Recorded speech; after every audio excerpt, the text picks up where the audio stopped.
tubashimire komandanya kumviriza ijwi rya Amerika.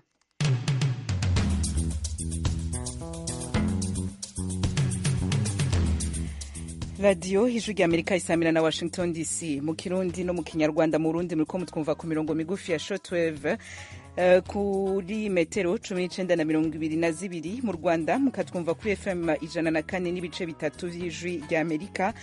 Ikaze makuru kuri uno mugoroba mugiye gushikirizwa na Diana Ninahazwe. Ingingo nkuru ziyagize: Leta ya Tanzaniya yemereye impunzi z'abarundi bo mu ikambi ya Nduta na Nyarugusu kwirimira ibiterwa bitandukanye mu dusambu duto duto twegereye imihana yabo. Uko bakiriye ino ngingo muraza kuvyumva handi hato. Ku mugabane wa Afrika muri make, muri Tuniziya umupolisi yarashe abantu bari mu micungararo y'isinagoge mu kirwa ca Djerba kiri mw'ibahari ya Mediterane. Navyo turabigarukako. Naho ishami rya ONU ryitaho amagara y'abantu ku isi OMS mu mpfunyapfunyo ritangaza ko abahitanywe n'ingwano imaze ukwezi muri Sudani barenze 600. Idoni ryano makuru yose duce ku masonga n'ayandi tubafitiye, tutarinze kubabwira ni mukanya isase. Tubafitiye n'ikiganiro bungabunga ubuzima. Reka mpere kuri no nkuru ya Tuniziya narince ku masonga mu kanya, aho umupolisi yarashe abantu bari mu micungararo y'isinagoge mu kigwa ca Djerba mw'ibahari ya Mediterane. Umupolisi yishe 5, ariko mu nyuma nawe abandi bapolisi bamurashe arapfa. Mugenzi wacu Thomas Kamirindi yabiduteguriye.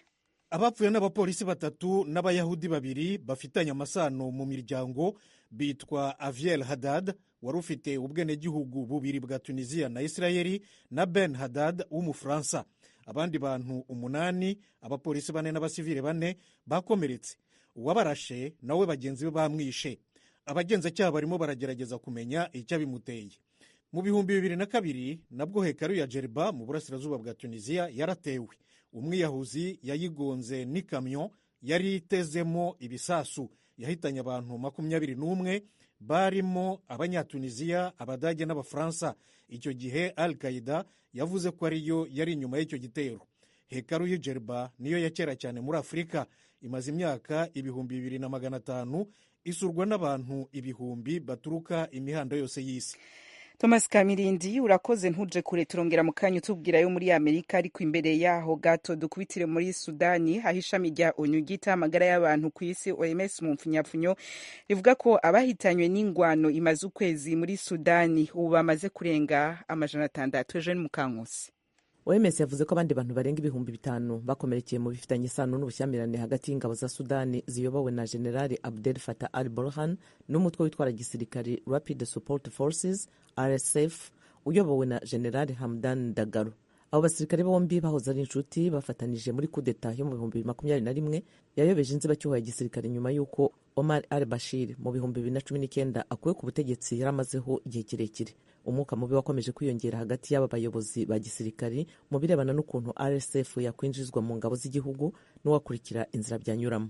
Kuvugurura igisirikare byari bigamije gusubiza igihugu ku buyobozi bwa gisivile no gukemura ibibazo bya politiki byaturutse kuri kudeta yo mu 2021. Amasezerano yo guhagarika imirwano yagiye ananirwa kubahirizwa, nta n'ikintu kigaragara yagezeho kugira ngo agabanye urugomo. Ishami rya ONU ryita ku mpunzi HCR ryavuze ko abanyasudani barenga 700,000 bataye ingo zabo kuva imirwano itangiye mu kwezi gushize. Ni umubare ukubye inshuro zirenga 2,334. HCR yari yatangaje ko bataye ibyabo imbere mu gihugu. Ishami rya ONU ryita ku bimukira OIM ryavuze ko abandi banyasudani 100,000 bahunze igihugu. Miliyoni zirenga 19, ni ukuvuga 2/5 by'abaturage bose ba Sudani ubu bagezweho n'ingaruka z'ubushyamirane, nk'uko bitangazwa n'ishami rya ONU ryita ku biribwa PAM. Ijwi rya Amerika turacari ku makuru agezweho irya nino ku isi. Aha muri Leta Zunze Ubumwe za Amerika havugwa inkuru y'umushingamateka wo ku rwego rw'igihugu yitwa George Santos yatawe muri yompi kuri uno wa gatatu. Mu vyo Santos yagirizwa harimo kunyuruza amafaranga. Thomas Kamirindi nivyo agarutse kutubwira. bambwiye ko ino nkuru ya Thomas Kamirindi itaraboneka ariko ndayibemereye igihe c'isaha 1:30 mu yandi makuru tuza kubashikiriza. Muze kuba rero hafi y'amaradiyo yanyu, mushobora kuyisanga ariko hagati aho kuri wezi 3 akaburungu radio yacu VOA akaburungu.com, adresse ya YouTube yacu, Instagram, Facebook na Twitter ni VOA radio yacu. Mukanya tuja mu karere k'ibiyaga bigari.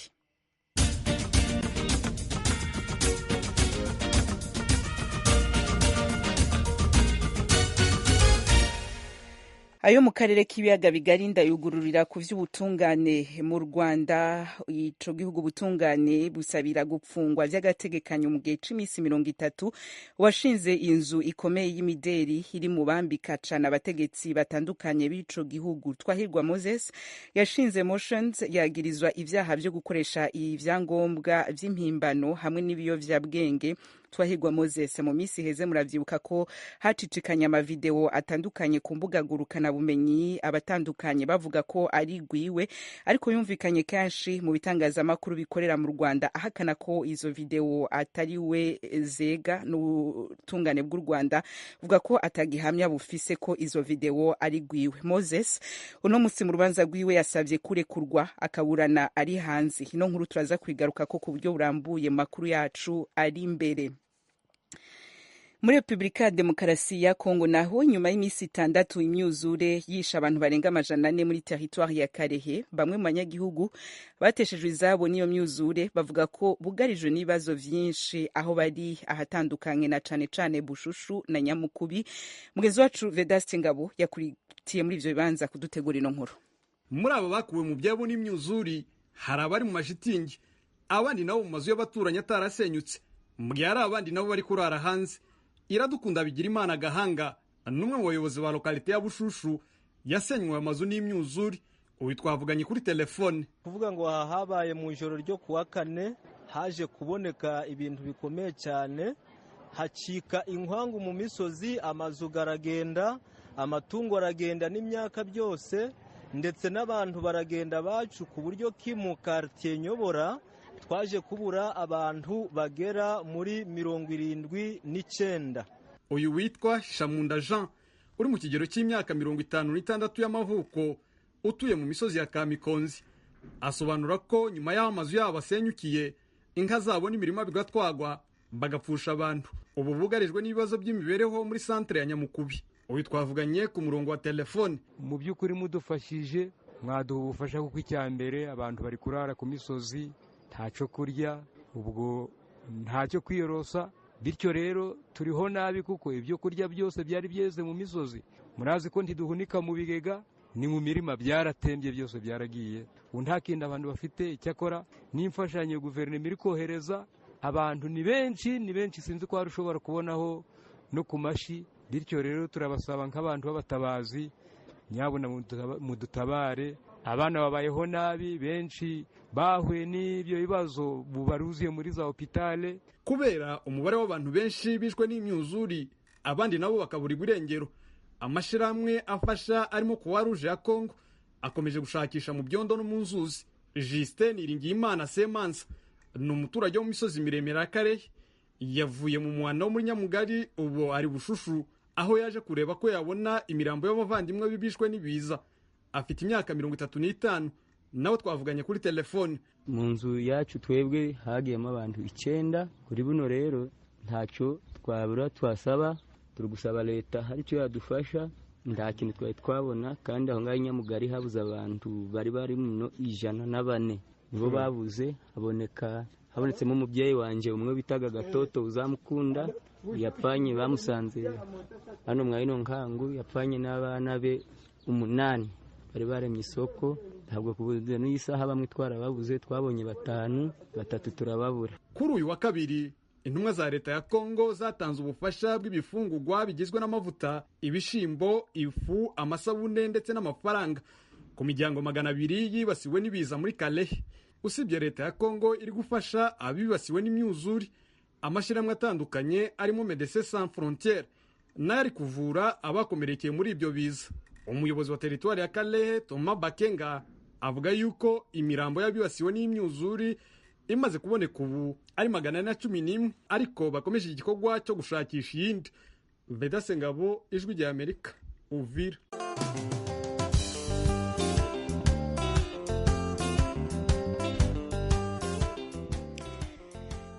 Gisata c'impunzi ubu naho leta ya Tanzania yemereye abarundi batandukanye bahungiye mu kambi za Nduta na Nyarugusu kwirimira ibitegwa bitandukanye mu dusambu duto duto twegereye imihana yabo mu ntumbero yo kugabanya inzara. PAM iheruka kugabanya ibiribwa yahora itanga ku rugero runini bigatuma ubuzima buhungabana ku mpunzi zitandukanye. Zimwe muri zo zavuganye na mugenzi wacu James Jovin bamubwira ingene bakiriye ino ngingo ya leta ya Tanzania. Iyo ngingo yemejwe na Bwana Abel Johnson yaserukiye umuyobozi yashinzwe impunzi muri Minisiteri y'Ubutegetsi bw'igihugu ca Tanzania, Sudi Makibasi, yatangajwe mu nama yabereye mu nkambi ya Nyarugusu kuri wa gatatu, kandi yemerera impunzi kwirimira ivyari byarabujijwe kuva mu mwaka w'2019. Bwana Abel yavuze ko leta ya Tanzania yemereye impunzi kwirimira ibiharage, imboga, ibijumba, imyungu n'ibindi byose vyamira hasi kiretse ibigori, imyumbati hamwe n'ibitoke kubera biduga cyane bigatuma haba ikigunda, bikorohera abagizi ba nabi n'abasuma guhungabanya umutekano mu nkambi. Tumeruhusu kilimo cha bustani kuzunguka nyumba zetu. Twabemereye kurima imbogaboga n'ibindi bitegwa vyamira hasi. Tuzobaha n'imbuto, gusaba yuko mukurikiza amategeko, ntimumbwire ibijanye no gutema ibitoke, ibigori hamwe n'imyumbati. Ivyo ndabizi kandi twabikoze kubera umutekano wa wanyu. Aho kurima ibigori n'ibitoke ni murime ibijumbu kubera muzorya n'imboga zavyo. Badala ya mihogo lima viazi vitamu, majani yake ni mboga na viazi utakula. Ikindi Bwana Abeli yasavye impunzi kugabanya kwidogera PAM yita ku biribwa mu gihe leta Tanzania iriko irakora ibishoboka mu gushakisha abagira neza mu yandi makungu bafasha gukemura ikibazo c'ibifungurwa. Kwa hiyo kiwango cha chakula tunachopewa kimepungua sana. Najua hakuna chumvi. Ivyo kurya muronswa vyaragabanutse cyane. Ndazi ko atamunyo muronka, ndazi nuko atafu y'abana muronka. Kubw'iyo mpamvu niko bimeze kandi ntako vyohinduka. Gusa dukeneye ubutungane kandi mwihangane cyane. Ndazi ko buri gihe mwidoga, ariko ntimugwane na PAM kubera atariyo itanga ivyo biribwa. Leta ya Tanzania yabahaye indaro, niyo itanga n'ibiribwa. Sasa msigomane na WFP, wao sio wanaotoa chakula. Chakula kinatolewa serikali ya Jamhuri ya Muungano wa Tanzania. Zimwe mu mpunzi z'abarundi zahungiye mu nkambi ya Nyarugusu zo zisanga umugambi wo kugabanya ibiribwa ari guhonyanga amategeko agenga impunzi n'ubuzima bwa kiremwa muntu. Kuko impunzi yitwa impunzi kabisa iritabwaho ikaronka byose ibisabwa ibikeneye impunzi. None ubona twobaho gute? Ahubwo jewe mbona yuko ngaha kweri mwiyi nkambi kweri tumutekano mwiza turawufise, ariko mugabo ikintu cerekeye ubuzima bwo mu bifungurwa kweri ndabona yuko mengo ico nico kigizene kiduteye ingorane kabisa, kiraduteye ingorane gose. Inzara niyo tugoye, inzara ntaho tuja, ntaho turaba, ntaho twirukira, ntanaha. None ubona twokora iki? Inzara harirarenga tutariye kugira ngo tuziganye kaca ngaho tukatuna. None ubu hari wose abangotera ibiharage byataye umwaka. None twicaye ukubona twobaho gute? Umugufize twatundi watera harya inyuma y'inzu uratwikorako. Urumva umuntu arogena inyuma y'ikambi, hariho urosanga bamwe bimenyereye kwiba ahanyure ikigori kwanaka kumuha usanga aramuteye umwana. Mugabo ibaturekuriye ntawo wogenda kwiba kandi nawo bifise muhira. Umwidogo w'impunzi, ubuzima bubi n'inzara nivyo bitumye leta ya Tanzania yemerera impunzi kwirimira mu dusambu twegereye imihana yabo mu gihe hari haciye hafi imyaka 4 bibujijwe. Gusa impunzi zitakambira amashirahamwe gutanga imfashanyo zikwiye mu gihe cyo bahunze kitarakemuka kugira batahuke mu gihugu cyabo. Kuva mu nkambi ya Nyarugusu iri mu gihugu ca Tanzania, James Jovini kubw'Ijwi rya Amerika. Bakunzi b'Ijwi rya Amerika, umwaka urashize tubategurira ikiganiro cy'ubuzima bungabunga ubuzima. Ikiganiro tubagezeho dufatanije na Flash TV yo mu Rwanda buri wa kane na buri cyumweru. ku ijwi ry'Amerika gitambuka kuri radiyo kuwa gatatu ndetse no ku mbuga zacu zose. Nimutubwire nyuma y'umwaka icyo kiganiro mwacyakiriye mute, cyabafashije iki mu buzima bwanyu? Mutwandikire mubinyujije ku rubuga rwacu rwa Facebook.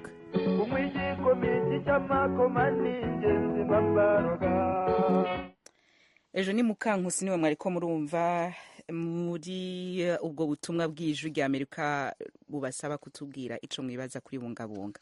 Murashobora kuja kuri Facebook mukabitwandikira, ariko munumviriza bungabunga ubuzima y'uno munsi mwateguriwe mukaba mugiye gushikirizwa na Ejo ni Mukankusi. Igisibo cya Ramazani giherutse gusozwa kubarama hamwe n'icya Pasika ku bakristo. Abayisilamu hirya no hino ku isi muri uko kwezi gutagatifu kwa Ramazani bigomwa kurya, kunywa itabi kuva mu museso kugera bwije. Hari bamwe mu bantu biyiriza ngo babashe gutakaza ibiro atari ku mpamvu z'idini. Nk'uko ubushakashatsi bwatangajwe n'ikigo cy'igihugu gishinzwe ubuzima muri Leta Zunze Ubumwe za Amerika bubigaragaza, bumwe mu buryo bwo gusiba bushobora kugira ingaruka nziza ku buzima, nko kurwanya umuvuduko ukabije w'amaraso, ibibyimba ndetse n'ubwiyongere bw'isukari yo mu maraso. Gusiba ariko bishobora no kugira ingaruka mbi ku buzima, harimo no gutakaza ibiro kudakenewe. Reka tunyarukire muri Ethiopia, aho abenshi mu baturage arabo mu idini ry'aba Orthodox, abandi bakaba abayisilamu. Kennedy Abate aratwereka uko abantu bubahiriza igisibo ndetse n'ingaruka ku buzima babibonamo. Umuryango wa Abdulkadir Abdu utuye mu gace ka Figa muri Addis Ababa uteraniye gusangira ifunguro risoza igifungo cy'umunsi wose. Abdu avuga ko bahitamo kurya imbuto n'imboga aho gufata amafunguro akomeye muri iri gaburo ry'ifutari.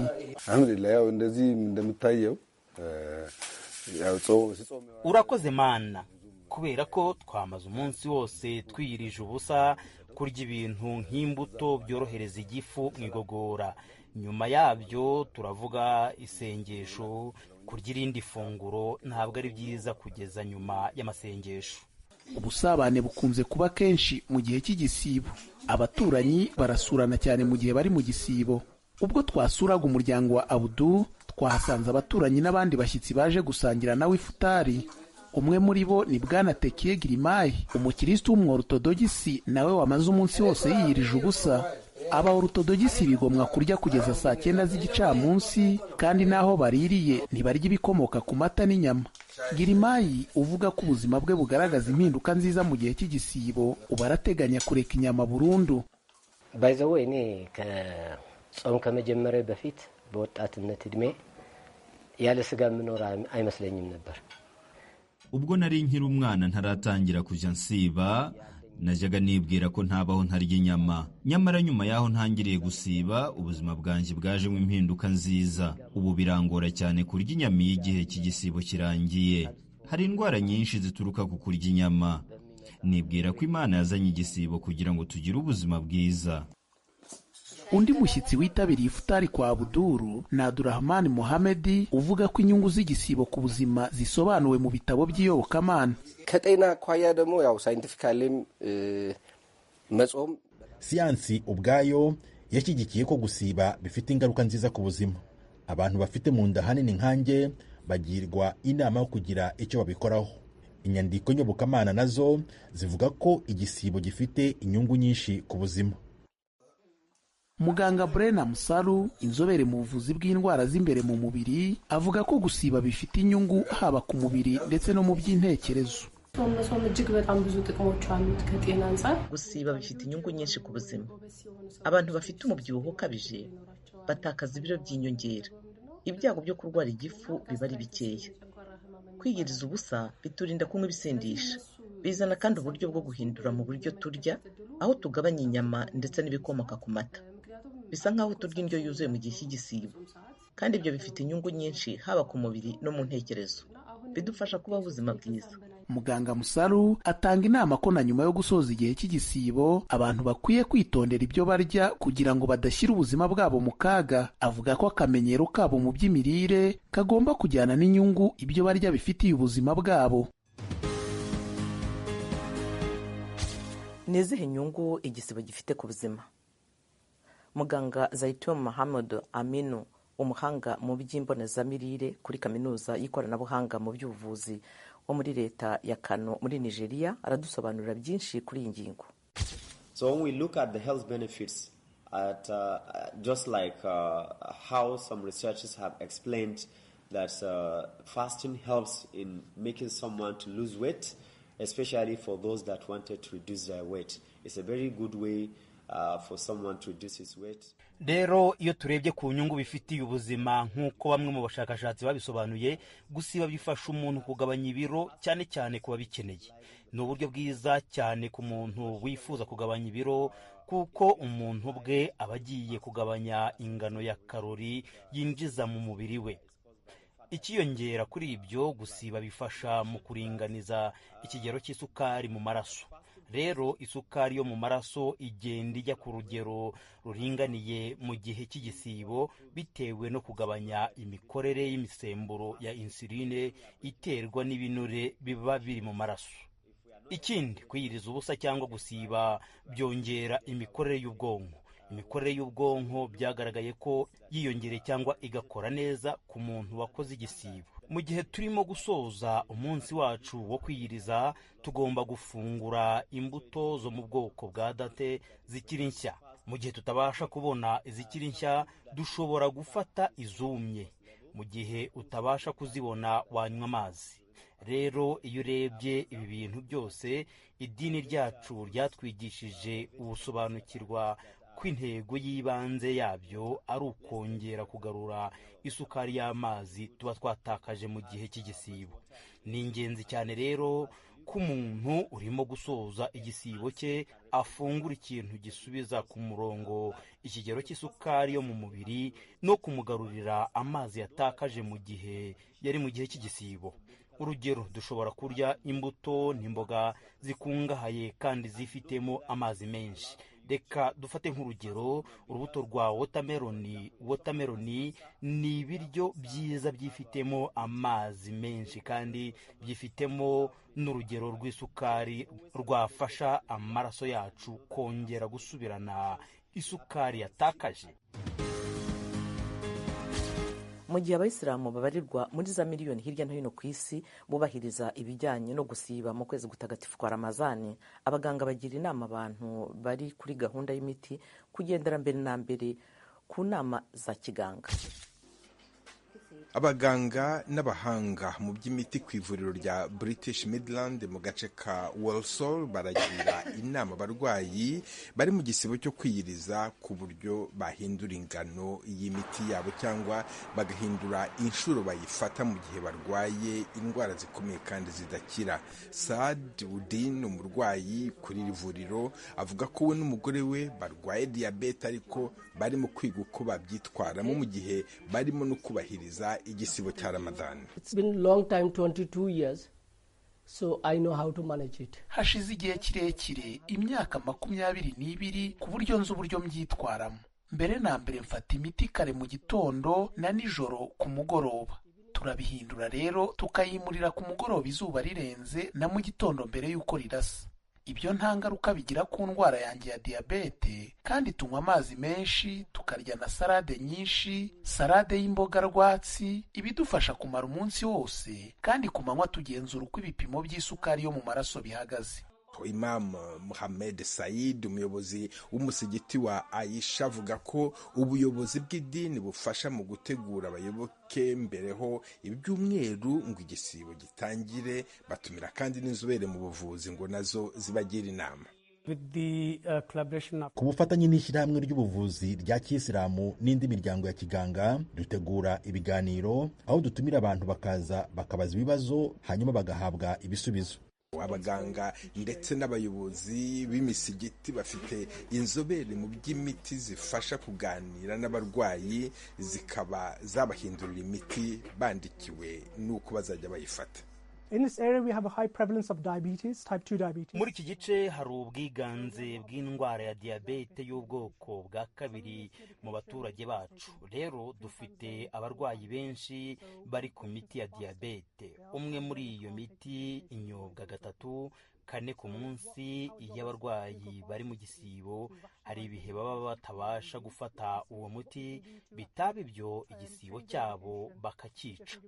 abaganga bavuga ko niba abarwayi bafite impungenge bajya bagerageza igihe kigufi cyo kwiyiriza ubusa bagashaka imiti inyuranye n'iyo bafataga mbere y'uko igisibo cya Ramadani gitangira, bakavuga ko muri ubwo buryo bakwinjira mu kwezi gutagatifu bafite icyizere ko bashobora kubahiriza imyemerere yabo ariko banafite ubuzima bwiza.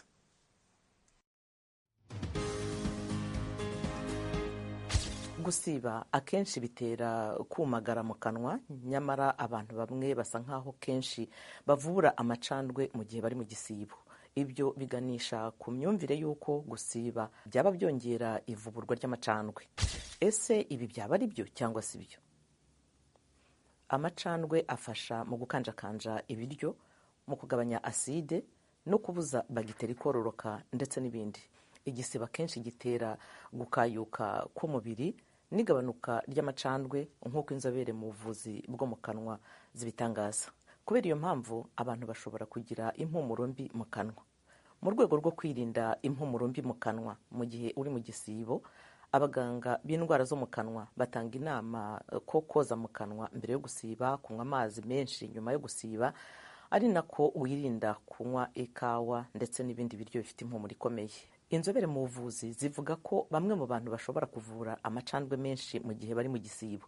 Zigatanga inama yo kunywa amazi menshi niba byemewe. Zinatanga inama kandi yo kwirinda amafunguro n'ibinyobwa byongera ikorwa ry'amacandwe, nk'amafunguro arimo ibirungo byinshi cyangwa indyo ikungahaye kuri aside ndetse n'ibinyobwa bikungahaye ku masukari. Mu rwego rwo kugumana isuku, koresha agatambaro gasukuye umunsi wose ko guhanagura umunwa wawe nako guciramo. Niba uvubura amacandwe menshi bikabije mu gihe uri mu gisibo bikaba byabangamira akazi kawe, wagana muganga. Ibitaro bya Djerba i Buruseli mu Bubiligi birimo gufasha abana mu buvuzi bugamije gukemura ikibazo cy'ubwoba n'impungenge baterwa no guhura na muganga. Ibipupe byavuriwe mu cyumba cy'ibagiro aho abanyeshuri biga ubuganga bafite icyumba cy'amahugurwa kigenewe abana mu rwego rwo kubamara ubwoba bagira bwo kujya kwa muganga. Kuri iri vuriro ryiswe Djerba Clinic, abana babarirwa mu magana bafite imyaka iri hagati y'ine n'irindwi batumiwe ngo bazane ibipupe byabo bakunda kugira ngo bisuzumwe indwara binavurwe n'abo benda kuba abaganga. Jonas yazanye amafi, igipupe cye cy'inkende y'ibara ry'umuhondo w'icunga rihishije gisa neza nk'icyitaweho kugira ngo abonane na Yenti Bui, umunyeshuri wiga ubuganga wiyise Tediologist, bivuze inzobere mu kuvura ibipupe. Nyuma y'isuzuma ry'ibanze, ibipupe byoherezwa gucishwa mu cyuma no mu cyumba cy'ibagiro gikingirijwe n'igipapuro cy'ubururu, aho abaganga baba bambaye maske bakora nk'aho bari mu cyumba cyo kubaga. Igitekerezo cy'uburyo nk'ubu cyatangiriye mu Budage hagamijwe gutinyura abana kujya kwa muganga, babereka abaganga ndetse n'imikorere ya kiganga kugira ngo batazatinya umunsi byabaye ngombwa ko bashyirwa mu bitaro bya nyabyo. L'enfant qui est stressé va plus souvent être dans le refus, il va énormément pleurer. Umwana uhangayitse akenshi ntazemera ngo avurwe, azarira cyane, ntabwo azatuza kugira ngo bifashe kumuvura. Mu gihe umwana wanyuze hano ku ivuriro azaba asobanukiwe neza n'ibigiye kuba, ku bw'ibyo azadufasha yitwarire neza, yemere kuvurwa, akorane n'abaganga. Mu myaka 10 iri vuriro rimaze rishinzwe, abana barenga 6,000 bazanye n'ibipupe byabo bamaze kurisura. Naha dusoreje ikiganiro cyacu bungabunga ubuzima cya none. Ku yandi makuru y'ubuzima, inama zagufasha kumererwa neza n'ibiheruka kuvumburwa mu rwego rw'ubuvuzi, gumana n'ijwi rya Amerika ku rubuga rwacu rwa internet ni wa3.radio.voa.com. Wadusanga no kuri Facebook na YouTube VOA Radio Yacu. Naho ubutaha mukomeza kugubwa neza, muharanire ko umunsi wanyu wari wo wose uba ubuzima buzira umuze.